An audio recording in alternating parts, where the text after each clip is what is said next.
Some people think that as soon as you retire, you need a completely different asset mix, but that's not the case. Instead, you want it to be a gradual transition.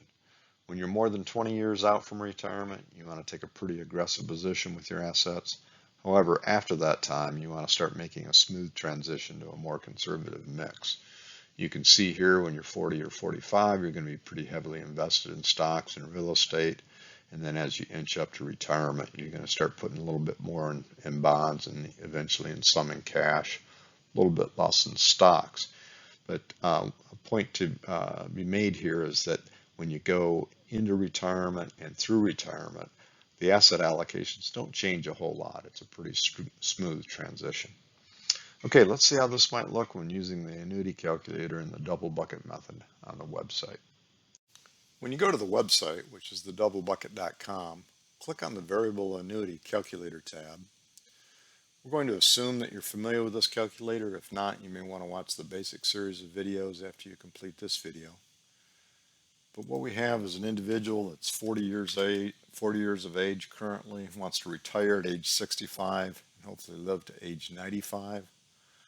This is the annuity calculator. We're going to accept all the defaults on the time buckets and simply click the compute annuity table.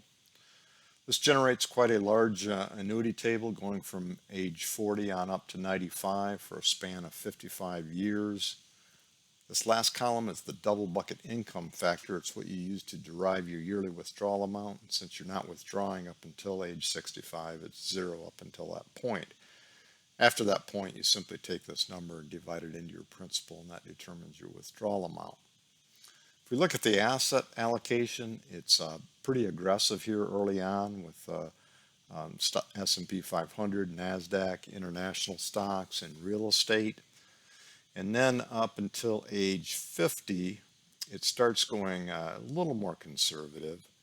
And then as you inch up towards retirement, it becomes more and more conservative. But still around retirement time, it's not totally conservative. You got enough in stocks and real estate to get a good return on your money.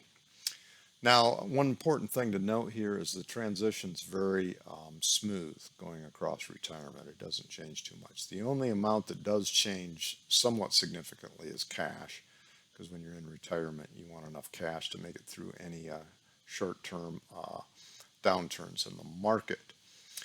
Okay, so that's the annuity table. What I'm going to do now is I'm going to shorten the span a little bit and then do some historical analysis on it. I'm going to say current age is 55 and retirement age and termination age is the same. Again, we're going to click on the compute annuity table. Our annuity table is a little bit shortened out as a span of 40 years from 55 up to 95. So we're going to take a scenario where at age 55 we have $500,000. And up until retirement, we're going to contribute $10,000 a year. And let's say our target income goal is $50,000 a year. So what we want to do is look at the historical analysis to see how that's behaved. So we click on the historical analysis button. It's going to take a few seconds for this data to generate. But what's going on right now is we're looking at all prior 40-year spans starting in 1972 and going up through the current point in history. The first span here that we see starts at age 72 when you're at age 55 in the year 1972. For the first 10 years, we're not withdrawing anything because this is pre-retirement. We started at 500,000. That return in that year happened to be 96,000 with a contribution of 10,000. So that puts us up over 600,000 after the first year. And that gradually goes up, and then once you hit retirement, you've got about 1.6 million. The important figure to look at here is the inflation adjusted withdrawal.